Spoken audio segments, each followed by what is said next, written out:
Oke, selamat malam. Perkenalkan, saya Muhammad Tiki Virus dari Universitas Lampung, dan saya bersama teman saya, yaitu Bintang Nadifa Balkis, dan kami akan menanyakan beberapa pertanyaan terkait tentang Ciklin. Nah, untuk kakaknya sendiri, nama kakak siapa ya? Oke, baik. Untuk dimulai wawancaranya, sebelum dimulai wawancara pada kali ini, izinkan saya perkenalkan diri. Nama saya sendiri Mostaf. Saya sebagai salah satu perwakilan dari Ciklin yang bisa kalian tanya-tanya mengenai operasional ataupun mengenai hal-hal lain yang berkaitan dengan Ciklin, terutama di Ciklin LCM. Oke, baik. Eh, Kami akan menanyakan beberapa pertanyaan terkait tentang Ciklin di LCM.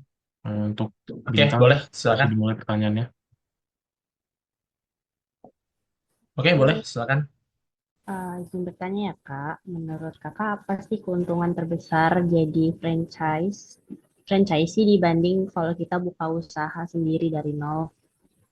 Oke, kalau kita mau discuss nih tentang franchise, terutama kayak keuntungannya dulu ya kita bahas nih. Mungkin ada cukup banyak keuntungan yang kita dapat dibandingkan kayak start bisnis dari nol. Mungkin kalau dengan franchise itu kita itu akan sangat hemat waktu karena semua-semuanya itu sudah disiapkan oleh franchise yang akan kita beli nantinya. Mulai dari kayak kita itu tidak perlu mendevelop brand dari nol. Misalkan kita harus melakukan market research, kita harus menentukan kayak unique selling point dari produk kita itu apa.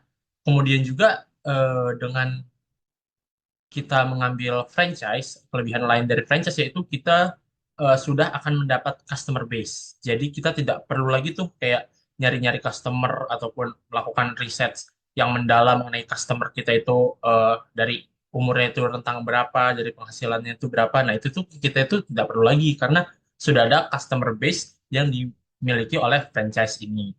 Nah, terus untuk hal-hal lain seperti misalkan kebutuhan dari eh, mungkin jika kan Ciklin ini di F&B ya, jadi kayak mulai dari segala-segalanya itu hampir dikatakan sudah disiapkan, mulai dari tepungnya, ataupun kayak peralatan-peralatan masak, ataupun boothnya yang nantinya kayak kakak ini taruh di mall, itu segalanya sudah disiapkan. Terus juga kayak untuk accountingnya, mulai dari pencatatan pembelanjanya, itu udah ada software sendiri. Jadi kita itu jadi kayak hanya terima jadi saja sih sebenarnya.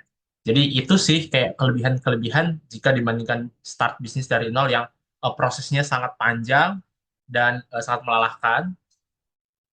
Itu sih mengapa saya ngambil Ciklin sebagai franchise saya. Oke. Oke, mungkin ada pertanyaan lagi? Oke, untuk pertanyaan selanjutnya, boleh tahu nggak sih gimana biasanya proses jadi franchisee Ciklin ini? Kayak apa ada tantangan lain atau persyaratan yang harus dipenuhi? Oke, mungkin sebenarnya ya kalau Ciklin ini dia modelnya tidak seperti kebanyakan franchise-franchise yang lain yang akan tetap dibina oleh manajemen dari pusat. Untuk Ciklin sendiri kita ini cukup diberikan banyak fleksibilitas. Jadi itu kita bisa dibilang ini franchise putus. Jadi kita hanya membeli nama dan peralatan itu saja dan juga untuk hal-hal yang bulanan seperti belanja tepung ataupun belanja bumbu-bumbu, nah itu kami masih dari Ciklinnya langsung. Jadi eh, tidak ada persyaratan-persyaratan khusus yang cukup menantang, namun hanya itu saja sih yang persyaratan bulanan yang harus kita penuhi dan juga untuk di awal itu untuk store dananya atau untuk investasi membeli franchise Ciklin itu di bawah 10 juta jadi masih affordable lah untuk kami yang UMKM. Kayak gitu mungkin untuk untuk jawaban untuk pertanyaannya. Oke, terima kasih jawabannya. Aku izin bertanya lagi ya Kak, gimana sih Kakak menjaga kualitas pelayanan dan produk Ciklin biar selalu konsisten dan sesuai standar, terutama di lokasi yang ramai kayak di Lampung City Mall sendiri? Oke, mungkin banyak sekali ya cara yang dapat kita lakukan untuk menjaga konsistensi mulai dari rasa, terus juga bahan baku, eh, kekerasan ayamnya atau tidak. Nah, itu banyak sekali caranya. Namun salah satu cara yang aku tetapin ya ini aku caranya dengan membeli diam-diam sih. Misalkan di Ciklin kan ada Gojek dan juga Grab. Nah, itu aku biasanya pakai akun temen aku ataupun akun saudara yang tidak mengatasnamakan aku. Jadi aku pesan lewat mereka, kemudian nanti ketika sampai aku rasain nih, kira-kira konsisten nggak nih, kira-kira sama nggak nih apa yang aku harapkan, Jadi ketika nantinya mereka jual, jadi aku tahu tuh mereka ini sudah sesuai dengan prosedur yang ada. Nah, selain itu, aku juga udah naruh kayak poster di ciklinnya itu, terutama di dapurnya itu kayak poster himbauan tentang SOP-SOP yang perlu dipatuhi sama karyawan aku yang bertugas di sana. Jadi, hopefully sih dengan cara-cara tersebut aku dapat maintain, dan aku juga dapat mengawasi mereka apakah mereka ini tetap pada konsistensi produk Ciklin atau ada beberapa produk yang telah meleset ataupun agak sedikit tidak sesuai dengan SOP. Begitu sih untuk menjaga konsistensi dari pelayanan dan juga produk yang Ciklin tawarkan. Oke, untuk pertanyaan selanjutnya nih Kak. Ciklin ini kan punya beberapa cabang ya di Bandar Lampung ya. Nah, kalau untuk di cabang di LCM ini nih, eh, apa sih yang kayak keunggulannya gitu dibandingkan dengan cabang lain-lain di Bandar Lampung ini? Oke, mungkin untuk keunggulan sendiri dibandingkan dengan cabang-cabang yang lain, mungkin yang pertama dari segi lokasi dulu ya. Mungkin karena Ciklin ini terletaknya di mall dan juga mall ini mall baru, jadi banyak gitu, terutama di hari-hari weekend ataupun di hari-hari libur nasional, itu trafficnya sangat tinggi sekali dan profitnya juga bisa sangat kami maksimalkan pada hari itu. Jadi yang pertama itu keunggulan lokasinya, ini di mall baru dan juga cukup banyak trafficnya terutama di weekend.